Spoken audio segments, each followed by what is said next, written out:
Hi, everyone, and welcome to Truth Camp. I'm your host, Crystal Giznichek, with my co-host and wife, Sarah.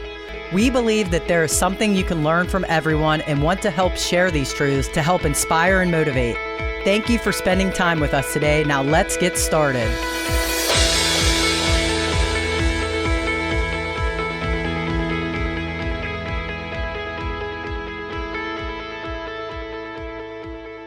Hi, everyone, and welcome to Truth Camp. I'm here today with my wife, Sarah, and our lovely guest, Laila Richards. Hello. We're not related. No, we are not.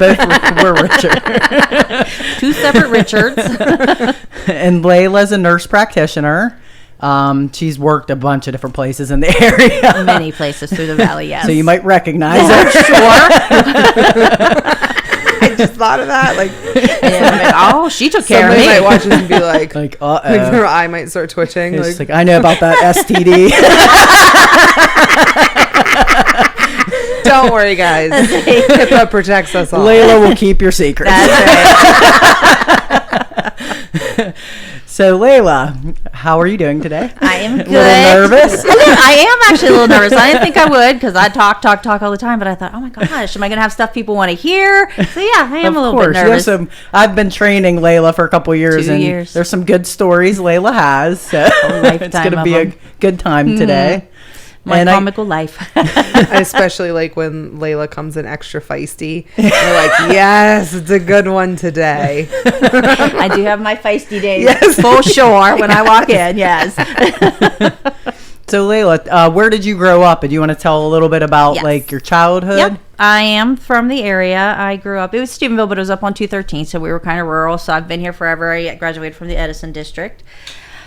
Straight out of high school, I had my son, so that's when my journey began through nursing. Like I said, I grew up here, and I guess a typical childhood. We could probably always get into some of that stuff.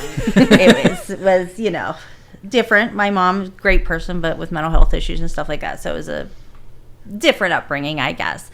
And then when I had my son, I had big plans to leave the area. I was going to go to law school. I was going to do all these great things. Well, then this baby needed me, and I thought, oh, what the hell? I'll be a nurse. Can't be that bad, right? It can be. But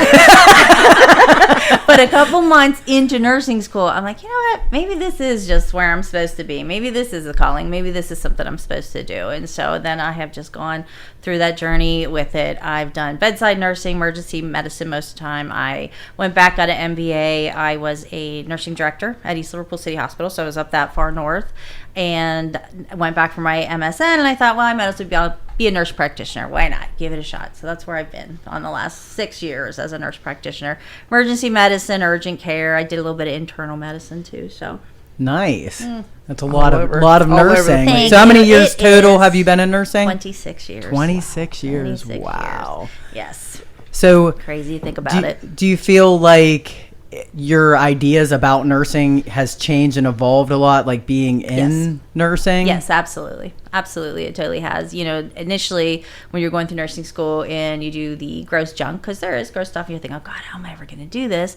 But then once I got into emergency medicine and kind of found my niche, I just realized there's a whole world of nursing out there that everybody could benefit from. That we had this power to touch people, help people, no matter what their circumstances is, no matter what they come with, STDs, whatever. It's like we had this ability to help people. So yeah, I've kind of just fashioned my own practice after that part. I just kind of, that's what I like, is the people and helping people. And I think that's what brought us to this journey. I think that's why I got lucky enough. It brought me to the two of you 2 years ago who have shared my life in this journey for 2 years. So yeah, so I think that it's certainly got me where I needed to be, or at least that child who is now 29 years old got me to where I needed to be. I've always said it takes a really special person to be a nurse. Thank you. And how do you keep, I think for me, how do you keep that empathy piece in after seeing the worst of the worst? Yeah.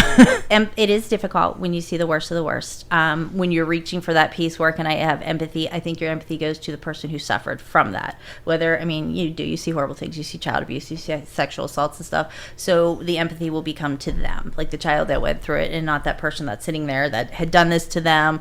Are there times in nursing that you have to be A little rough, yes. And are there times maybe I could say, have I not been as nice as I should have because of things like that? When people are jerks.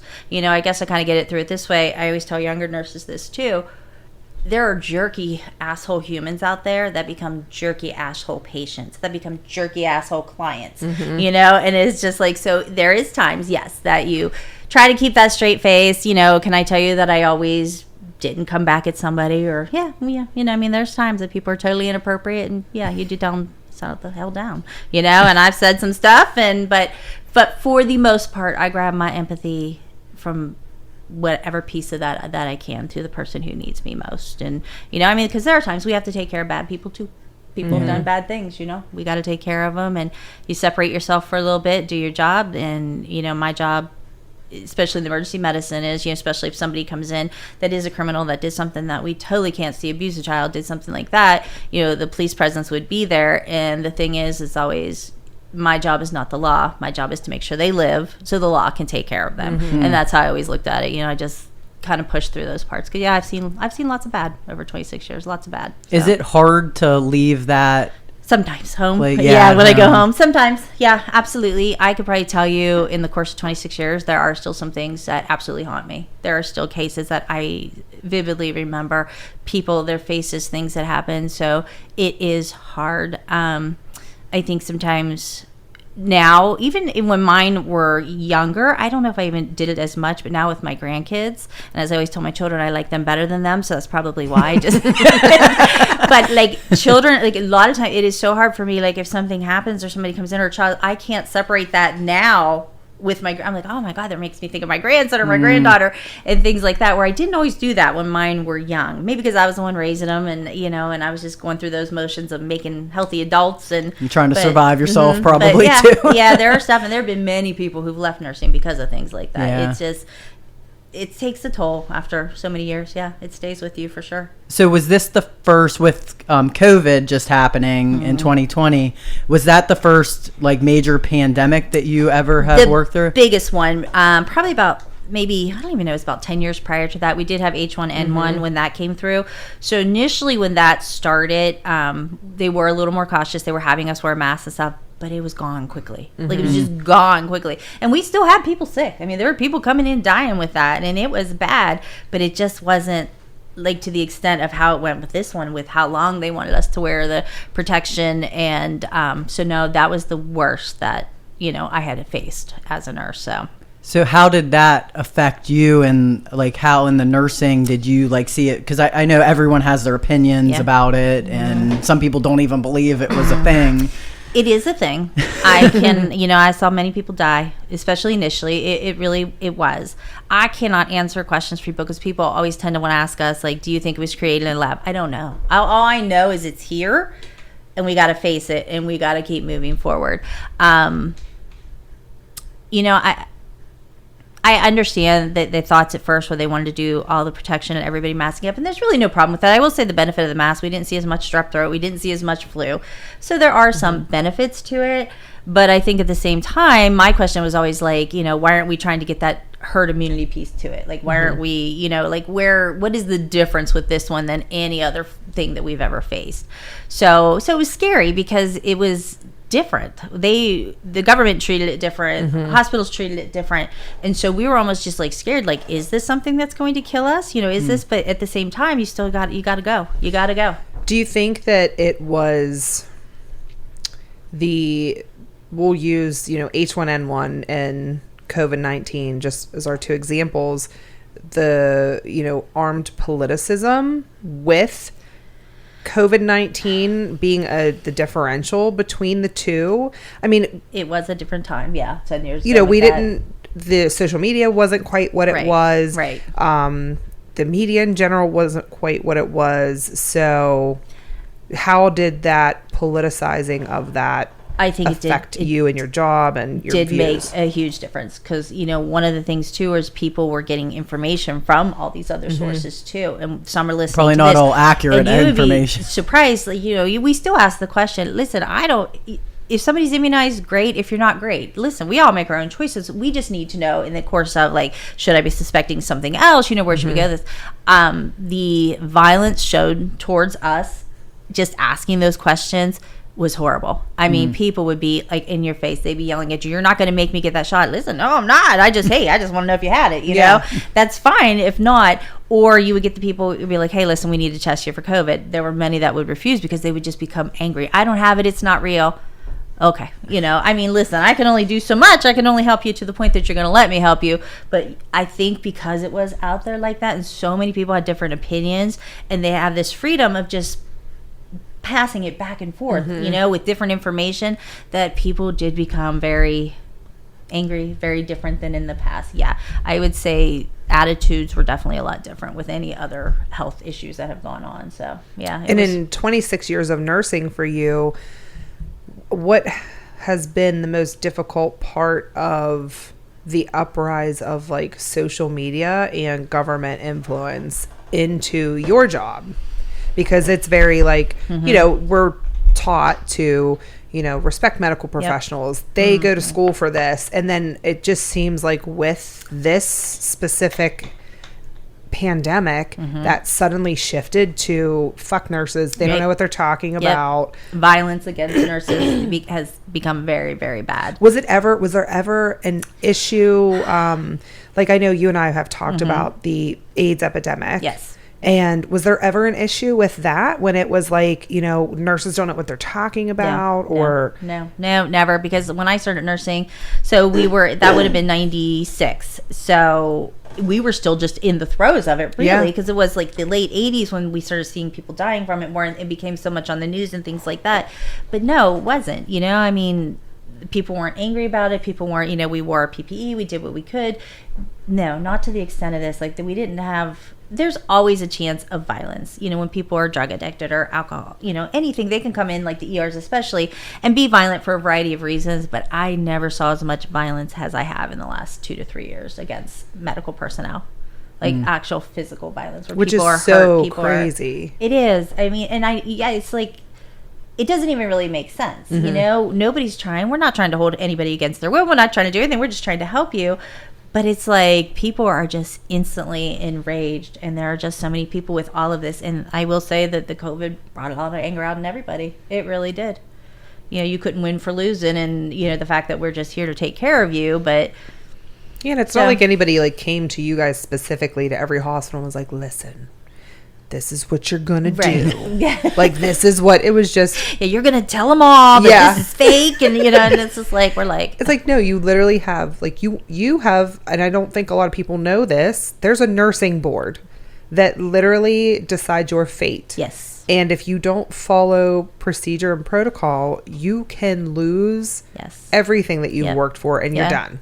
And we've seen recently with nursing too, different states where nurses have gone to prison for, you know, mistakes.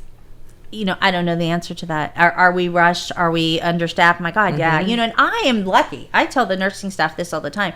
I did their job for many years. Now, as in the provider role, I go, I see my patient, I put orders in, I wait, I interpret, and I treat. They have the hard job. They really do. They're the ones that are out there dealing with the people, and they have the absolute hard job of doing it. And yeah, it's just crazy. Just the attitude. It's just crazy, the thoughts of healthcare now and where it stands to what it was. If you had to start over again now, as, you know, a 19-year-old, 18-year-old entering, you know, the job force, would you still choose to be in nursing and stick through nursing given the current conditions? And I know that's kind of like a loaded statement because you don't want to like sway anybody. But it's a good question. I think for myself, yes, I think I would have. I do. I just feel like there's something in me that has always meant to this. And we have talked before in the past about empaths and things like that too, where I have this constant desire to want to help, to want to fix, to want to, you know, does it weigh on you mentally? It does, because I see it in my personal life. But I do think that nursing probably was a good choice for me. But I've also had the benefit, though, of going back for education. Not everybody can. Yeah. So they are stuck in that, you know. So I've been able to escape going to the administrative route, doing the provider route, you know, and I've done kind of different things throughout the years. So I've been able to give myself a break from some of that. And so if I didn't have that opportunity and I was just doing bedside nursing, I don't know. I think that would burn me out a lot quicker. Do you think that's helped, like switching your roles has helped you kind of avoid compassion fatigue? Yes, I do. Because I'm not that like right on the bedside having to deal with all that stuff. So I definitely think switching the roles, you get a new perspective and you have a new focus. Like even especially the years I did management, the patients, of course, are still your focus, but now you have not only the patients to worry about, you have your staff to worry about, and then you also have the organization, So it's all of it. So you have that time where you can step away. You got to go to meetings, you got to do this, and your focus becomes a little bit different. And so that did take me away from that for quite a few years. Absolutely. So yeah, I think it actually has really helped. Yeah. And then you can go back, which I know a lot of nurses do. They'll kind of like step away for a little while, and then you see where like people really figure out, hey, I miss bedside. I feel called to that, or I am so done with that. Absolutely. Yep. Absolutely. And there have been many who've just totally left the profession altogether. Absolutely. And again, it's understandable. And I think the worst has probably been the last 2 years where we've seen people leave. And we already had a shortage as it was. And so over the last 2 years, it has been very bad with people just leaving the profession. So do you think things can change and get better, or do you think it's the way it is now? Things can change if the politics weren't as where they are. Things could change if they could make rules, like the nursing boards could really make rules that the government would back, things saying, 5 patients to 1 nurse. People always think as nurses, okay, we're not, none of us are rich, even as providers, just because we're the cheap labor. They have physicians, so it's much easier to bring us in, pay us cheap, and and keep things going. And so none of them are. So it's not always money that they're asking for. And I think people think that, like, when the nurses are upset or they're leaving the profession, they're like, well, they wanted more money. Honestly, it is probably safer practice is what we would like to see. So I think there is potential to make it better if the nursing boards, if the government, if they could come up with actual good guidelines. You're always between a rock and a hard place. Like California has come up with good guidelines. They have a good nursing union out there. But at the same time, with politics playing in, they're still not getting that. They'll say, yeah, we can have 5 to 1, but it's not really always that case. Like, things aren't enforced the way they should be. But I would say they're probably the only state right now that I know of that has at least put some of that into legislation. So, and that seems a slippery slope because, again, the more you let politics in, right, the more like it gets muddled and it's not just as simple as like, let's let medicine be medicine and politics be politics. Absolutely. And you got to remember too, the fact with medicine too is it is a business. It's a multi-million-dollar business. There's money to be made off of medications. There's money to be made off of patients. Everything wants to sustain. And as employees, of course, we want them to sustain too, because that's our livelihood too. So you have all these different things. So there is just so much that plays into it, and like with insurances, and it's just, it's possible, but it's something they need to really do. I think if they don't start making changes soon and they just keep going the way it's going to go, I don't know what's going to happen at the end of the day. So stay healthy. Right. Honestly. Just stay healthy. Honestly, that's why a lot of practitioners have gone to like alternative medicines and things like that, because they're doing that more now to prescribe that kind of stuff to keep people healthy and stuff. So that is always a nice option for practitioners to do that too. So do you have to worry about that, like as a practitioner, when you kind of move more towards that direction, that like how does that affect like licensing and what implications are there from deviating from like pharmaceuticals to go towards more holistic? I'd have to be honest, I'm not 100% because I've never gone in that direction, but there are that have, so I would say, but it doesn't seem like most of them have been able to step into that holistic medicine role. A lot of it is because it is so new that they make laws and rules as we go along. Even when it comes to injecting like Botox and things like that, there isn't a ton of rules. So a lot of times when you talk to say, they're like, well, I don't know, we don't have a rule on that. I guess you could, and then they kind of make them as we go. As nurses are very good about being ingenious and doing different things and seeing where there is good potential for something, or if people need something. So they're actually very good at creating these things ourselves and putting things into legislation and presenting them and things. They're actually, did you see that there's a bill, which I don't know, that either the vote is like, it might even be today on that. It was like HB something or other. It's about holistic, like herbalism. So, and how they are now trying to manipulate that. So like your traditional apothecary, you can't just go in, like you would have to be, I think what I haven't really looked into it because it just pisses me off.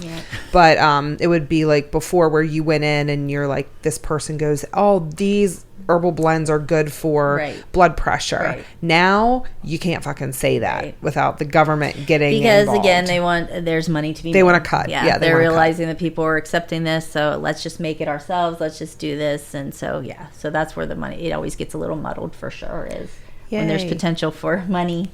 Like it works. So exactly. Exactly.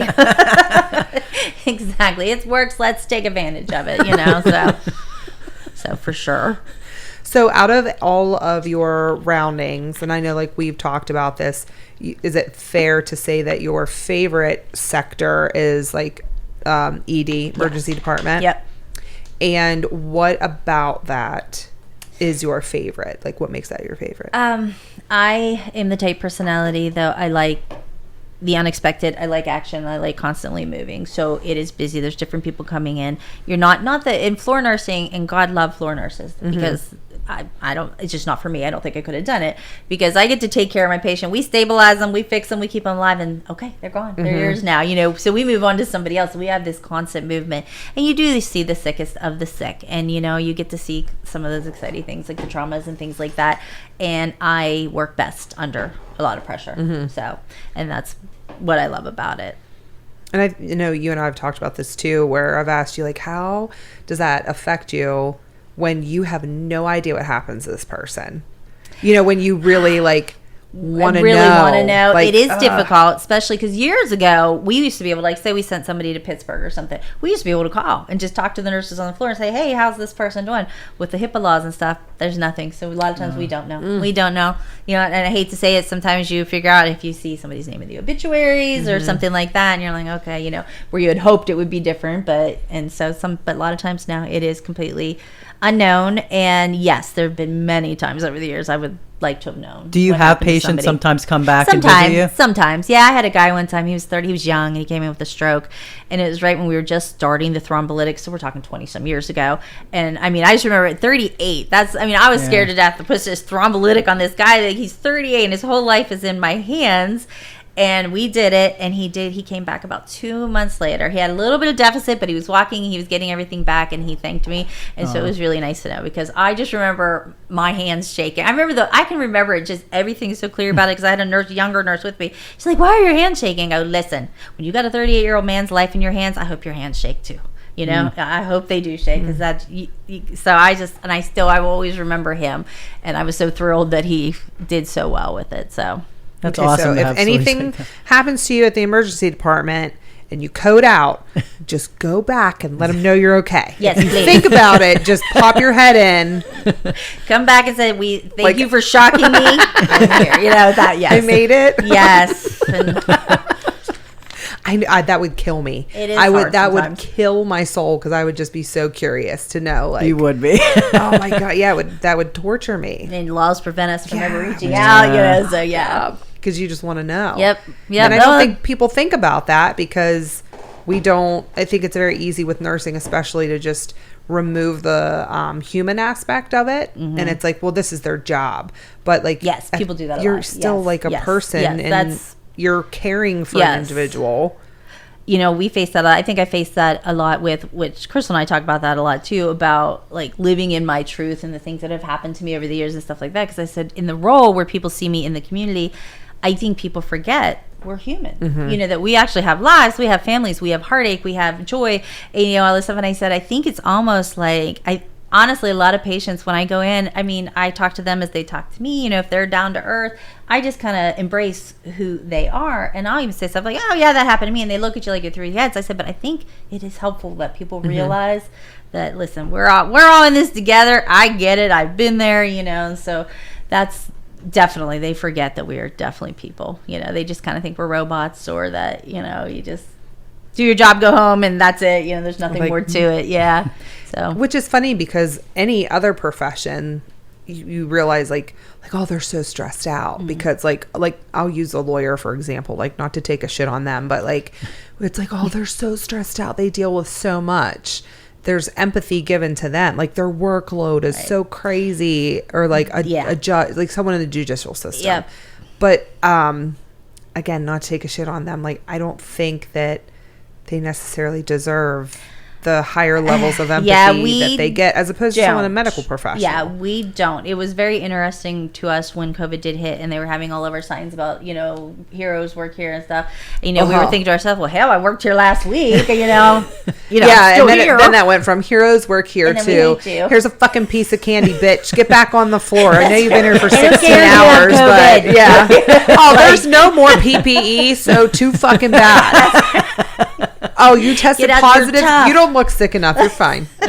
You're okay. Right. I know. You go back to work the next day. You get, where really do you all think of, So yeah, it was just like, wow, okay. So it's funny now, but it wasn't really. It wasn't. But listen, if you can't laugh about it, we're never going to get through it. So you just got to laugh. People say that all the time. They'll be something about COVID. I'm like, I swim in COVID every day. I said, I don't care. My mom had it not too long, and she's like, well, you brought me the swab. I said, yeah. And I said, listen, I swim in it every day of my life. I said, I'm good. I think I must have some kind of really weird, crazy, scary immunity or something. Because none of us, I cannot wait until the studies start coming out. Like, I know there's little ones trickling, but it'll be really interesting to see when we have like 10 years on this. Yes. And they start coming out. And I'm not talking about the late night commercials that are like, did you or a loved one? Right. Did you get the COVID vaccine? Yeah. But like to see what it's done. I know like a couple weeks ago, and I don't know if you saw this, there were studies showing like DNA linkage to your family tree, and if your family survived the Black Plague, and it's linked to I didn't see that. That'd be interesting though. Changes in your DNA and linking it to autoimmune conditions. So if your relation survived the Black Plague, there were mutations within the genetics that showed up decades later, and there's a higher risk of autoimmune condition. Wow. So I'm like, there's going to be something like that. My family must have swam in the Black Plague because my sister, we're all full autoimmune. So we all have that. Yeah, but no, that's interesting. But I do love studies like that. But yeah, I honestly think that they should consider like just doing something with those of us that were always so exposed to it, just to see, because for the most part, even the ones that get it, around it all the time, they're fine, within a couple days. It's totally different than what we see in the community too. I know they're also coming out with studies too, that because I had COVID when it initially started, and just with the exposure to it, that they are saying that people who actually really had it do better than the people who were vaccinated, because vaccinated people are still getting it too, and they have found that some of the natural immunity actually does last longer. They're doing some studies on that is kind of interesting. So I'm thinking that might be part of it too, just because we always have this little exposure to it that I'm sure our body is always just doing some kind of antibodies with it. You have so many antibodies in your body. Yeah, so it's like, whoa, that one's seen us a whole lot, so it's just so it is very interesting, and I would love to see those studies and stuff just to see what they come up with. But you can mark my word, there will be the late night commercials. Oh yeah, there's going to be something for sure. Like who's getting it? One of those like they got to. Everybody's got to get money for something. One of the like ladder vaccines that came out like trickled down through that. They'll be like, this one, we're going with this one. For, like, you know what I mean? Vaccine number 25. Yes, that one. This one, we'll have to pay out less on this one. But. And at this point, I'll be honest, I'm boosted out. I had it. I had 3 of them, and then funny enough, I cannot tell you if it correlates to it, because autoimmune can correlate to any vaccine. So I'm not out there telling anybody like, listen, don't get it, not at all. But I ended up getting an autoimmune disorder where I'm taking shots monthly for it. So I'm vaccinated out. I thought I'm not going to take any more chances with it. My health kind of took a dive, and I cannot say it's related to it. It likely is not, because people are going to be like, oh my God, she's saying, like, I watched this podcast. What I'm saying is I got an autoimmune disorder, and I'm just boosted out from just vaccines right now, just because my body just needs a break. I think, and like you said, for you're having a continual, are you going to gag? A continual exposure to it. Mm-hmm. I think because it does. Of your profession. I think it plays a role. That we are with that exposure. I think it does play a role in the immunity. So. Now, you kind of preluded to your truth and how you were talking about. I was around you a lot when you were going through a divorce, and you're still kind of going through Yes. that right now. But November 15th. Yay. a round of applause. Long time coming. Oh, But you'll it was hear the really story and great you'll to feel the see same. you just gain so much confidence, I guess, from like day one of you training with me to like now. It's just been a beautiful thing. And I don't know if you want to like kind of talk We about can it. absolutely talk Sarah's about a it. good question. This is She's just, like ready this for is the just alley. so on par because it's. I mean, there's so many things that are happening, like with people we know and in our lives, right. and I think everybody knows someone right now, and also like so many people have been victims of narcissistic abuse. Yes. And your story is so great because you know, you're a survivor of it, you're through it, and being a medical professional, you can really shine some great insight on what narcissistic abuse looks like, how you got out, how you've handled it. So let's just start from the beginning. Start from the beginning. So, yes. In my profession, and again, as we talked about people not always seeing us as humans, you know, I think it's hard for people to understand that I was in a narcissistic abusive relationship for 12 years.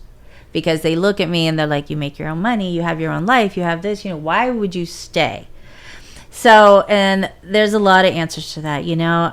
So narcissistic abuse is, so there's so many definitions to it. So when I had met him 12 years ago, 13 years ago now, because and initially he was the greatest guy in the world. I had just gotten out of another relationship. I was down about myself, you know, and but looking back now, it was almost like a suffocating kind of love. Like, I was the greatest thing you ever saw. I mean, always, like, even my daughter was always like, man, he's always got to be holding your hand, got to doing this and stuff like that. I'm thinking, oh my God, this guy, he just loves me. He thinks I'm great. And he swoop you up. And then a couple months into the relationship, that's when it started that I wasn't good enough. All of a sudden, nothing I did was right. A couple weeks later, he'd go back us up. So with a narcissistic relationship, you have this constant up and down to where you get to the point in your own life that you believe whatever they say to you. So you believe, no, I'm not good enough. That's true. Nobody else is ever going to want me. Why would they? You know, I'm old. I'm this. I'm that. You know, I was 3. He would point out all the time, you're 3 years older than me. Okay. You know, just those little kind of things. And so before I even had a chance to say I was in an abusive relationship, I was so far into it that I didn't even really know, you know? And so when people say, like, why didn't you leave? You just become so accustomed to it, and you believe everything you're told for so long that there's nothing left to you. It's crumbs. And that's what I try to tell. It is crumbs. You're not going to notice tiny little crumbs. Yep. So your whole cookie crumbles. Yes. Yeah, It's so little, so minuscule at a time. No one... I mean, I'm sure there are people that like fuck up and like really just drop a big bomb, but a true narcissist is just, they're just going to chip away at you a tiny bit at a time. Yep. And that's the beauty of what they do. I mean, they're professionals. And they so know that covert. control. They know what, when they feel you slipping absolutely. away. You know, and you know, it's hard to even think, like, you ask yourself, are they aware that they do this? You know, I mean, but part of me feels like they almost have to be to some extent to be able to do stuff, because it is so covert. You know, if it had been something, an abusive situation where he hit me, well, yeah, absolutely. Hit me, I'm hitting you back, and I'm gone, you know, because, yeah, absolutely, that's abuse. Well, in my head, you know, pulling me away from my family or telling me I wasn't good enough or not wanting to be around my children or anything had happened. So he was a chronic adulterer, always had affairs. And every time, it was my fault. It was my fault. I didn't do something enough. I didn't hold his hand enough. I didn't tell him I loved him enough. I didn't do this enough. You know, and after a while, I'm thinking, okay, I'm just not enough. You know, what am I doing wrong? So there was always that, and I'd always forgive him, which is what he loved. Because they love it when you bring them back in and they won. And they might give you a month. They might give you a year. Who knows? You know, they might be okay for that time. The covert abuse is still there, but they might not cheat. And they might, you know, make you feel like, okay, it's going to work out this time. But then it just happens over and over and over again. And so 2 years ago was when Crystal and I started. I think you and I first. I started doing my hair, and then Crystal and I started. So you guys have been with us, so you know now. It was like a totally different person at that point, because in my head, even though I had found out I had gotten a message from this girl's husband about them, you know, sleeping together, and I'm like, okay, you know, of course he's lying and stuff like that. But I was almost like void of emotion. I don't even know why, because normally I'd be upset and stuff, and at this time I'm like, you know what? And so I told him, I said, call her. And he's like, I said, call her. I want to talk to her, call her. So he called, she answered, and I just simply said who I was. And I said, are you sleeping with my husband? And she's kind of him home. And I go, no, seriously. I said, set me free. Just tell me, are you? I said, if you are woman enough to sleep with somebody else's husband, be woman enough to tell me. That's all. And so she said, yes. I said, okay, thank you. I handed the phone back to him and I walked outside. And I felt something in me that I had not felt in probably a good 10 years. And I thought, what the hell? And I realized I felt myself. I felt me come out of this. And in my own head, I could hear myself saying, there you are, where the fuck you been? I needed you, and you let this happen. And so when he comes outside, he sits there, and what he says to me is, see, this is why it happens, because you don't really care. You're not even crying. That's what I have no more damn tears left for you. That's what I said to him. And that was a picture of my whole life. And then but then, as I was getting stronger and I thought, to hell with this. Now, when I say that though, and this is part of the piece when we talk about, we know a lot of people right now in these type relationships and, and people again are looking at them. It wasn't completely low, like the end. I still had communication with him. I still, because there was still that part of me that like, oh, he's probably right. I'm never going to have anybody else, so it took me some time to actually get to the point where I totally broke free. So during that time though is when everything started unraveling. So in the relationship, they love to maintain control at all times. I was the breadwinner. I mean, he made money, he worked, it wasn't anything like that, but I was the breadwinner, but he controlled every aspect of finances, everything. It was to the point the last few years, like I'd have to call and ask if I could get a cup of coffee. Because he controlled everything, and it was never enough. I was never making enough money, so I was working 3 jobs at one point. It was still never enough. And oh my God, you're this huge spender. And I'm thinking I don't spend anything because I have no access to anything. But I'd always be like, what am I doing wrong? Why isn't there enough money? I went to school. I did this. I thought we'd be doing so much better, and I could never figure it out. And so when this happened this time, I just cleaned out our bank account. I went and I opened my own one, and then all of a sudden I'm like, the fuck, I have money. Like, I had no idea I had money like that. I'm like, what? And then as things are, I'm thinking, okay, something's wrong. What's going on here? So this is the fun part of the when all this happened. I still have no idea who it was to this day, and I should probably thank whoever it was. I started getting anonymous texts from somebody who were telling me all these different things. So then they started telling me, so there was a point probably a year before that whatever, he said he was having some trouble at work, and I will tell you later what I found out it was, and he just was so unhappy there, and he wanted to go to a big institution. He wanted to go to WVU. I'm like, WVU? You live here. I'm not moving down there. My kids are here. And he's like, oh, no, I can go work just a couple days a week, and they'll pay for room and board. Well, that ended up being true, because I ended up paying for everything for him to be down there. And so one of my anonymous texts was kind enough to let me know that he actually was there with her, living with her down there. I thought, well, hell, all right. Well, I supported their whole life. I never got a damn thank you from her, but that's all right. But so all these things I'm like, okay, so that's some of the stuff where my money had went. And then again, this was probably not the best thing too. There was one day I was at the house and his phone went off. I picked it up and looked at it. Well, yeah. Why not, right? Yeah. That's what I thought. I don't fucking care. And it was named somebody Dr. something. And I just simply said, he had said to them, I need to talk to you. And I said, oh, is that her name? I said, is that what you put her under the phone? I said, you might as well talk to her. I don't care. And for whatever reason, because when a narcissist loses control, it wasn't his choice to lose the control. He's not used to being held accountable. I made the decision to leave, so he didn't like it. He was begging, pleading, crying all the time. I mean, just begging me to come back. So he, in a panic, I guess he thought it would be okay to say to me, oh, no, it's not her. It's my drug dealer. And then I kind of stopped. I mean, I literally thought I was going to pass out because my legs were, and I'm like, oh, my God. I said, have I been paying for your drug habit all these years? And then all this time where I had to beg for my own money, so it just hit me like a ton of bricks. I'm like, oh my God, he used our money. This is what he did, was with drugs. And then it just started spiraling out of control after that. I don't know if it's the fact that he didn't feel he had to hide it anymore, the fact that I wasn't at the house, I don't even know. So it started spiraling out of control to the point where he obviously was taking drugs from his employer. He ended up losing his job, his license, and he actually ended up overdosing.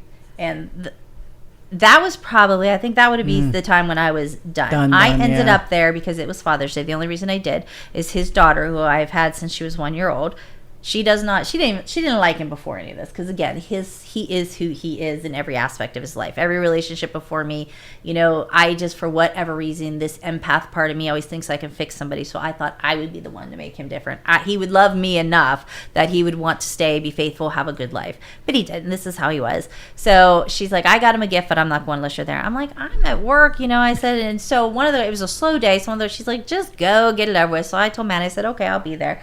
Not thinking anything of it. And thank God you were there. Well, yeah. So, yeah, once we get to that part. So I didn't expect, he wasn't expecting me. I opened the garage door. I saw the garage door opener. And all this stuff starts flying. And I see the needles flying. And I'm like, I just kind of roll my eyes, walk by him. I'm like, you know what? And he's like, well, I got to go to the store till Maddie gets her. So I just sat outside waiting for Maddie. She came in through the back.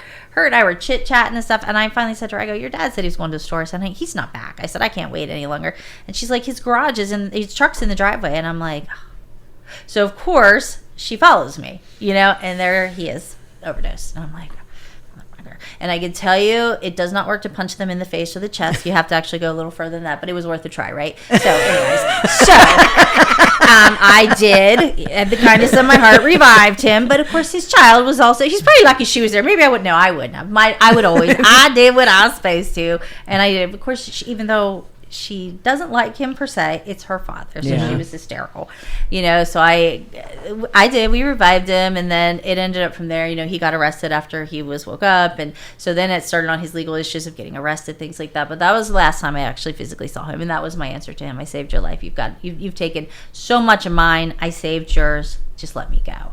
He would still bug off and on for a while. The last time I actually physically heard from him, though, was like last February, and I'm in a great relationship now, and my boyfriend had said, because he had said something about some concert, I'm thinking, does he think I'm going to go to a concert? What is this? He's crazy. And so he's like, I don't know, tell him you want to talk about the disillusion. So I sent that. I go, hey, can we talk about the disillusion? I've never heard a word from that man since. Not a word. Kearney's not heard from him, so nobody knows where he is now. Who knows? His daughter hasn't heard from him. I don't know. She said he told her he was retired now. Hey, all right. Yeah, 45 he'd be now, retired. Goddamn. Well, if he is retired, it's on your retirement plan. That's the only thing we're fighting for.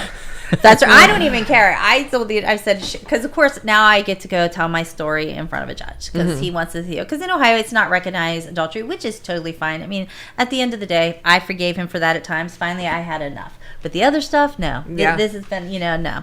The financial part and stuff, and he has taken, I had gotten a loan to repair the house once. It was $40,000. I never saw a cent of that. I don't even know what happened to it. So what do you say to people? I still pay that monthly now. Who say, and because I'm sure people have said this to your face, how could you be so stupid? Mm-hmm. Everybody else knew. Mm-hmm. Everyone else saw this. We tried to tell you, or how could you not notice? What do you have to say to people who are very fortunate to not have ever experienced this type of abuse? It is the truth. You want to hear what they have to say, of course, and I get it, because again, I see that I shouldn't be this woman that would fall for this, but somebody, when they beat you down to nothing and you believe it, you just think, listen, I'm not going to get any better, and that's one of the greatest things that this time has given me, where I felt like I was never enough for him, and I was always trying, that I realized I'm enough for somebody because I'm enough for me. And during that time where I wasn't in a relationship and I was working on me, going training, and I found myself again and realized that yes, he did beat me down, and I wish I had those answers for somebody, but you don't completely understand until you study the cycle of a narcissist with a empath, or somebody who accepts these type of relationships where we want to fix these people, and then you are so lost. I went to therapy after it all happened too, and she was great. I mean, because she was mean as hell. I mean, she told me, listen, you're crazy, get out. But she was nice about it, but she would always say to him, she's like, he's a narcissist. She kept saying it, and she once told me, she's like, listen, if you can't completely get away from him around, she goes, give yourself 2 weeks. She's like, don't see him, don't talk to him. And she's like, and if you want to go back, and you want to go back to somebody who abuses you, who's mean to you, who steals your money, she's naming all these things, she's like, the more power to you. She was right. Once you do step away and you get clarity is a wonderful thing, but when you're in that part of the relationship, there is no clarity. Yeah, they make sure you have no clarity. Their reality becomes yours because they make sure of it. They make sure of it. Lies are so unbelievable. And just the way, like I said, I mean, it was simple stuff. He would just be like, well, it's your fault. I had to cheat. You didn't hold my hand enough. You didn't. Or then it came to the point where I worked so much, even though he wanted me to work so much. And finally, when I had enough of him, and I said, well, somebody had to support your drug habit. Come on now, right? And so, but it's hard to get to that point. And like I said, I wish abuse it's unique. For the longest time, I was embarrassed to say it too. Mm-hmm. I was embarrassed to say, yeah, I did this. This is what it was like. I let him cheat on me. I let him do this, and there's other aspects in my life and people are going to be judgmental anyways, no matter what you do. And that's a self-reflection of him, not you. Yes. You And I had to let him, he did that to you. And that is where I got to. It wasn't me. It wasn't. It's going to happen. At the end of the day, now with no contact with him whatsoever, I have no ill feelings in the sense I wish him the best. Honestly, I mean, if he could get help, he needs help though. He's not going to achieve it without help. But if he does, then he can change, and that would be a blessing for him. But it's a life that won't involve me. Yeah, and that's where I got to with it. So, and I've just. Yeah, and that's why I think it's important for me. I always say to Crystal too, like, my truth. I don't care. I will tell anybody my truth. I don't care. I will tell you I'm a hot mess some days. I'm not perfect. I do this, I do that, because I like to embrace it. Mm-hmm. I'm not even going to filter my picture or something. I don't care. This is what I mean? This is who I am. And I think if we could all get to that point, or if somebody, like I always told her, I'm so willing to talk to anybody who's in this situation or wants to hear my story, because I think just accepting who we are and being flawed and making mistakes and learning from those and growing and becoming your own person, I think is just so important to being human. And I think if we could all do that and not, people see some things on Facebook and they think things are this way and they're not. Social media plays a lot into that too, where everybody thinks everybody has perfect lives. Well, I don't. I've come a long way. I didn't have the perfect childhood. Nobody does. It was fine. It was good. It was nothing like that. It was just different, and I'll say to people, I've been married 3 times. Absolutely. There are people who say stuff about that all the time. Well, my best friend, she's never been married at all. And how we see each other is almost funny, because I see her as brave. She's been strong. She's tough. She doesn't need anybody. Yeah. But she sees me as someone willing to love. Mm-hmm. Not afraid to love, and so we see that. But people say stuff to her just as much as they say stuff to me. And you can't win either way. No. You're damned if you do and damned if you don't. Yep. But I mean, I see that when I have clients that are like, oh, here I go, I'm going to get divorced again. Mm-hmm. And I'm like, to me, that just shows like you believe in commitment, and you believe in love, and there's nothing wrong. Like, I view it as a brave thing. Like, you're going to try again. And just the same equal as someone who's like, I've never needed that. Yeah, and you haven't got cold and shut off and just said, fuck this, I'm never going to try to find love. And you did say that when we would talk about it. She, had said all that too, and it does make you feel better. But people are just so good at making you feel bad. Like, people just worry so much about what everybody else does. I think if we all worried more about being honest with each other, being a little more caring, it'd be a lot better. People just worry so much about what everybody else does. And the worst thing to me is, fuck you if you're in a shitty ass relationship and you cheat and he cheats, or you guys hate each other. Like, it doesn't matter to me that you have this nuclear family and you have the house and the cars and the vacations and you take pretty pictures, but everybody knows you two fucking hate each other. Like, congratulations for staying in a shit marriage and setting that example for your kids, all for the sake of saying, like, I've only been married once. Right, exactly. Like, that's not a prize. Exactly. To me. And for me, those aren't the type of relationships I want. When I'm in a relationship, I am committed to it. Mm-hmm. Relationships come and go. It's true. They do, and that one was more of an escape for me, but they do. But, but at the end of the day, there are many times. But I've always been hard on myself for that too. I've always so worried about what people think of me. I always was like, oh my God, people probably think I'm crazy. I've done this. Or, when I have my son, my whole focus, and again, I laugh because he's 29 years old now, but my whole focus was always like, oh my God, I don't want them to think he's the product of an unwed mother. He's a 29-year-old man. What the hell? He could have shit less, and he laughs at me when I say that. And so that has been part of my journey too, is letting that part go, letting that go, what other people think. And, you know, like Crystal and I talked about it, I always, you know, with my degrees and stuff, I'm always like, oh, I better try this job. People think I couldn't do it. Well, it's not that I can't. I can do it. I didn't want to do it. You know, I need to learn how to say that to myself, you know. So again, it's just been part of this journey that I've been on for 2 years. And I will say the one thing, it's been a hell of a journey, but I'm really proud of where I'm at. You know, it took me a long time, but I'm 48 years worth, but I'm proud of where I'm at. And this is the most comfortable I've probably been in my own skin my whole life. So, yeah. Do you find that it's with age, you find more freedom in like becoming who you authentically want to be? Yes, I do. Absolutely. Yep, absolutely. I think age, because at the end of the day, I think too, especially at the age we're at right now, you know, the one thing that we're all dealing with is our parents aging.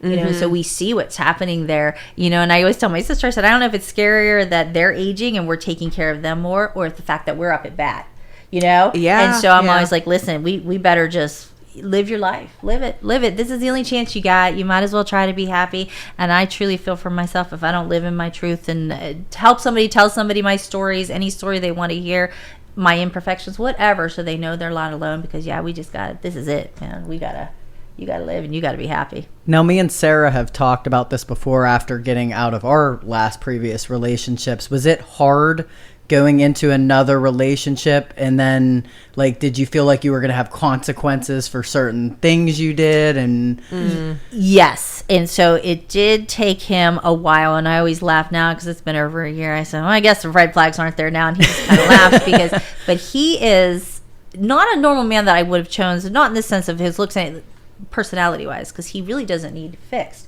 He is confident in himself and what his likes are and what he does, that he has no problem saying, hey, I'm going to go to my brother's, or I'm going to do, okay, great. Or me, if I go stay with my friend in Youngstown, like it's very refreshing. Like, I'm not controlled on every aspect.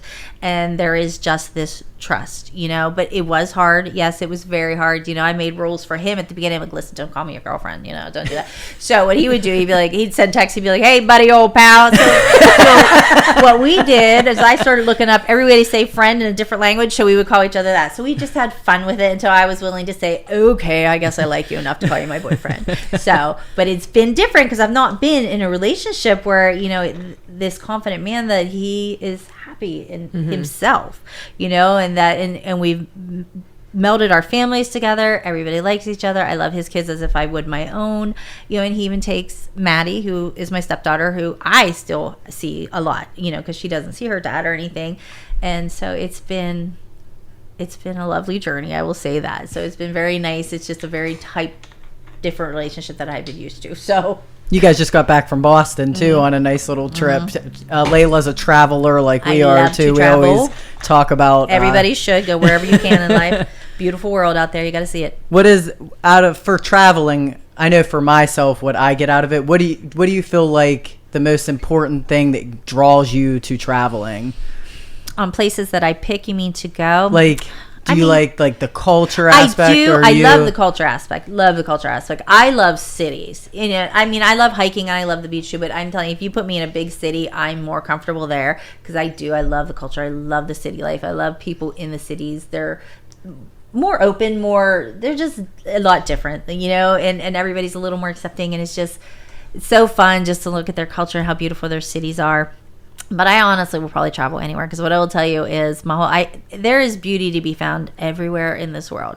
You know, even here, because people will always say, you know, people are like, oh God, I can't believe I stayed here. Or why did somebody move here? I'm like, I don't know. There's a lot of beautiful things here too. So you got to look. So I just go, I will find random places. I mean, like random little towns or something, especially if they're not too far. And my son, thank God he's a co-pilot with me. He's like, yeah, let's go. So we'll just go. We'll find wineries, breweries. I don't even care, just to go and meet people. And I guess, again, that's part of that as we age too. There's a whole world out there, and there's beauty everywhere, whether you're on a river, on the ocean, in the mountains, in a city, you know. So I will go anywhere. So big cities are always on my mind, and like different states. Like next year I want to go to Minnesota, Minneapolis, and things like that. So I always got. What's some of your favorite places you have been? I did love Boston. It is beautiful. Surprisingly enough, it's not that far, but Cleveland, I love Cleveland. It is just such a pretty Cleveland city. is on the up and up over like the past, like, I don't know, 15 years, steadily, like younger people going there, staying there, Yep. people going back there. Like, I don't know what happened for a little while. It was kind of like, ugh, Cleveland. I know. But now, I mean, I love the city of Cleveland.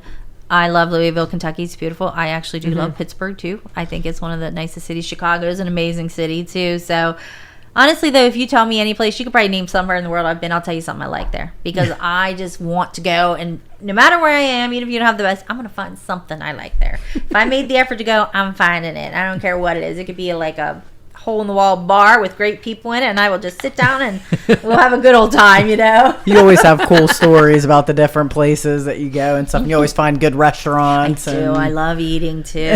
Obviously, that's the thing. Now, granted, Crystal has done a big difference on a lot of stuff, but I still like to eat and I still like wine. So we do have a little problem with the belly, but we're working on it. Yeah. I mean, how could you not travel and not take advantage of the food? I Like know. that is It's like one of the best parts. It is. That's what you're most excited about. Is when going, people travel and they're like, I enjoy the shopping. Fuck the shopping. You can sit on the computer Amazon. and do that. Like, right, food. that's my favorite place to Go shop for on the Amazon, food. so I know. I will research restaurants just to find like steakhouses. I love them. I love to go to the best steakhouses because there's always seafood, there's steak, there's always vegetarian things. You have your variety, and I just love to just go to different restaurants, and there's some amazing ones out there. Do you like to travel within the U.S. or more than abroad, or does abroad wise? I've done Caribbean, of course. I've done Canada. I've been in parts of Mexico. I've been like some Central American countries and stuff too.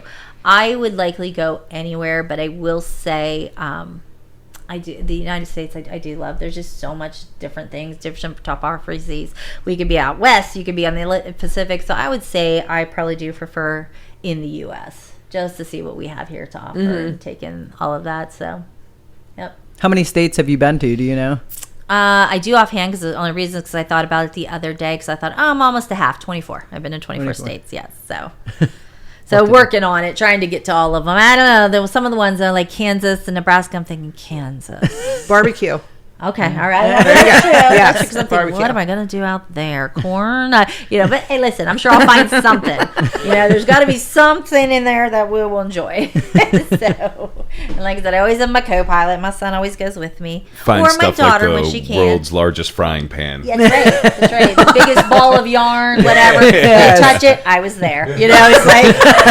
Perfect. Go to New Cumberland, see that teapot. That's right, the teapot. I used to work by the teapot. I used to get to see it all the time. The Wait, teapot. where's the Longaberger basket, or is it gone now? No, it's still there, but I think it's all run down because they closed it. It's in Denison, I think. Does that sound right, Dresden, Ohio. Yes, Dresden. The giant. Yeah, that one I've Longaberger not basket. seen. I have to be honest. I have not seen that. I have seen a lot of quirky places, though. Yes, for sure. But that one I've not gone to. The giant basket. Giant basket building. It could be like a great winery or something. They really missed out on an opportunity with yeah, that. I know there could have been a lot of stuff with it. They could use it for charcuterie boards. Circle back. Layla's to that. love of charcuterie A boards. charcuterie board fixes everything. It doesn't matter. Somebody has a bed. I have a charcuterie board, right? We got pretzels. We got cheeses. So yeah, as a matter of fact, I told them when I left the house, I was like, listen, I got cheeses. Cut them up. We're gonna want them later. Cut them up so we can have charcuterie. It was like the meat and cheese plate. Like the scrap plate. Yes, when we were I know. younger. Just I know. throw Now look at it. meat, cheese, and crackers. I know. And Now people charge I know. lots of money for That's- tens of sounds like Frank, $1,000s at that's what he your always wedding. says. He goes, we should just throw some bologna on a plate. And I'm like, no, we got to fold it up like a rose now. If you make it look pretty, That's right. you can charge more money for it and it give it makes a special everybody name. Absolutely. And then you've the thrown around butterboards. doing one with your sister before, Yes, a business. we in do it. do some. It is so difficult though when you have full-time jobs, especially her. She's a CEO, so she's really into her full-time job, busy all the time. But yes, we do some decorating things on the side. Like we love to do weddings, birthdays, things like that. So like my grandkids get these huge elaborate parties and stuff. Aww. Because it is a nice relief. But I love that kind of stuff. I love decorating, charcuterie boards. Like holidays are my thing. Do they preserve say, with the holidays coming up, if someone was like, I want a charcuterie board for Christmas Eve.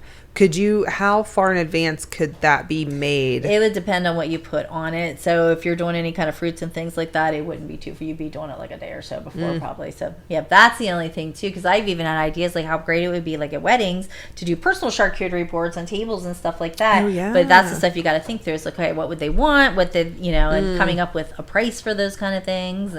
But yeah. So I think we need to not get away from entirely the fucking cookies, the cookie trays. Yes. I think we need to minimize the cookie trays and have the resurrection of the charcuterie boards or butter boards. Yeah, You're the obsessed with the butter butter boards. Yeah, I'm intrigued with the butter boards. They are so pretty, aren't I they? haven't had it, I know. I so I love the can't be pictures. obsessed with it, but I'm just like, Imagine the breads you can put with that butter board. I know. that's what, I'm You're intrigued. gonna Are look we up the looking butter up? boards, right? All right, let's. I was gonna say yeah. The butter boards. Let's do our charcuterie board. We'll show everybody. Just in case We you have don't gone know. from nursing to narcissistic jerks To butter boards. so we end on happy notes. It's a full spectrum. Look how pretty. I know, aren't they? Seriously. I like the Look garlic. at that. They put herbs and everything. But you gotta know I am get about my good herbs. butter. I love my herbs. Fresh and herbs, I'm like, good butter. Ooh, that looks I know, good. it does so. So it's just a bread and butter board? Yes. Yeah. But it's pretty. I care less if it's pretty. I And just it's like bread and fresher. butter. Yeah. Who So does in it? essence, he loves the butter board, right? And look at the price on that. We can make And that's some just money for on the some board. butter. That's just for the board. Yes, and then if you add, because Real Or she- good fresh butter. That's a fancy one. I mean, that Yeah, one's that like, pretty. one's decked out. what does that have? Rocks and resin? Yes. I have like 6 Ooh. charcuterie boards. I don't even need that many, but I still have them. I love them all.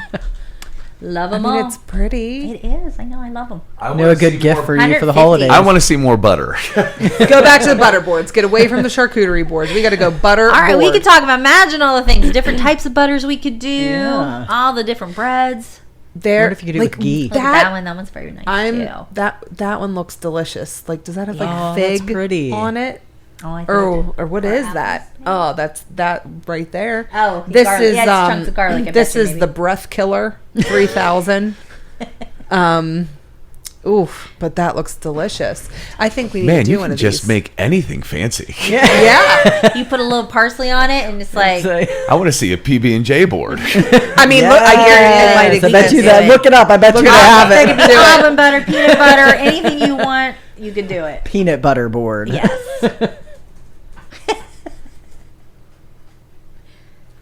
Oh, there we go. I'm in heaven. Okay, so just Layla, now make it pretty. Yeah, so I just have Now to make it gotta pretty. just make it pretty. You got to put them in the right angles. Make a few little roses out of some stuff. You could do some Yeah. different jellies like know, you could- strawberry Like, and look how cute grape. that And is. crazy.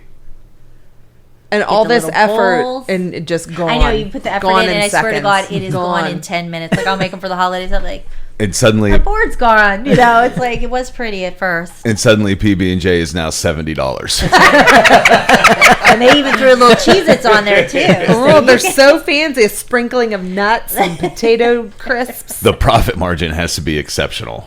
Oh, I'm sure. Oh yeah, Where do you even It's the get like effort. really, really good butter around here? Like, I mean, I'm not like I want like good fucking Probably butter. Amish country. I would say Amish. That would Amish. probably be our best. Yep. Yep. Amish. Yeah, like I'm not. There is a place in Caddis. It's actually a hardware store, but they sell a lot of the stuff from Amish country. They do have different butters there. I'll look there and see what We they still have to go to that one place you were telling me about. Which one? We, The always, little, we have a the, million places. the we little wanna go. Which restaurant one we- in Oh yeah, Caddis. Timmy's. Yeah, Timmy's. yeah. Yes. Yeah, you will love that. Where's yes. that one? Downtown Caddis. It's like it's an old church right behind the courthouse. Hmm. It's super, super cute. Super cute. Yep, she's got a little boutique and everything in there. It's just real quaint. So yep, Timmy's. Yep. Shout out Timmy's. We're gonna try to make it there before the end of the right. year. That's right. Maybe. There was our shout out to not our sponsor, but that's okay. They'll get some business now. Could you imagine if Timmy was just like, "Yeah, we'll totally sponsor you." I know they probably wouldn't. They'd be like, listen, we got Like, tons of fuck, business. we'll be there every People are going to be weekend, going in. Do you got Timmy's? butter boards? You know? Has Layla been here and does she make butter boards? I'll be so confused. Yeah, I think you and your sister need to talk about I'm up for any of it. Talk about the butter boards. See, that's what healthcare all these years does, because she's healthcare also. You do think, like, for a while you're so worried about, like, oh, where's my career going to go? I should do this. I should be this. I should do that. Now I'm like, 15 years, I can retire. But I need a winery. I need something to fall back on. So that's I don't even have a name for stuff. I don't even have a business. I have names in my head. It's fine. Preparing for my fancy made-up winery that I'm going to do one of these days. So where every night of the weekend is a new board night. Yes. And can you imagine? I think it would do That great. would be cool. Yes. I mean, we'd be down There's butter. There's nothing like that in right this for the area. butter boards. I'll do anything for a butter board There we right go. now. First customer, we're set. Yes. Oh, Well, thank you, Layla, for coming today you and for sharing having your me. story. That hour Yes. went very Yeah, I know it quickly. went very quickly. It did, and I thank you, and I thank you for always listening to my story, both of you. You're And, welcome. as sometimes the universe puts people where they should be, and I'm very thankful for both of you. Oh, well, thank you. And You thank wanna- you for you, too. for listening to us this whole time, this crazy stuff, right? And his new addiction to PB&J That's right. and butter boards. That's right. Dave's going to get fancy. I'm definitely going to make a peanut butter and jelly sandwich after this and decorate a paper plate. A little herbs, you will be set. I want a picture. Pictures I think or you it just didn't put it happen. right on the table. Pictures or it didn't happen. That whole table's just covered in peanut butter and jelly. I mean, this could be a podcast night. This table is big enough to hold at least 6 boards. Yeah. From now on, Butters won't be able to be on that table. Butter. Every episode, the table We got the itself butter will board actually be there a and board. the butter board. That would be fun, though. Yeah, that could be like awesome. Like that one podcast where they try the different hot sauce and stuff. the hot one. ones. Yeah. Dope. Oh, and Right. only with this one, we might put you in a carb coma. It won't hurt your asshole. It's not going to hurt your asshole. That's what. The positives. Yeah. You won't be sitting there dying as you're trying to. That's right. Yes, we won't burn you. But thank you guys so much for listening, and we will be back in 2 weeks with maybe just ourselves again. I think Paige. Is it Paigey? I think it might be Paigey. I don't know what date today even is, so November 6th. it'll be a surprise. When will this one come out? Next week? No, This Brittany week? will be. Brittany is this. Oh, next week, okay. and then- Okay. Yep. I'm so lost. But anyways, thanks guys, and see you in 2 weeks.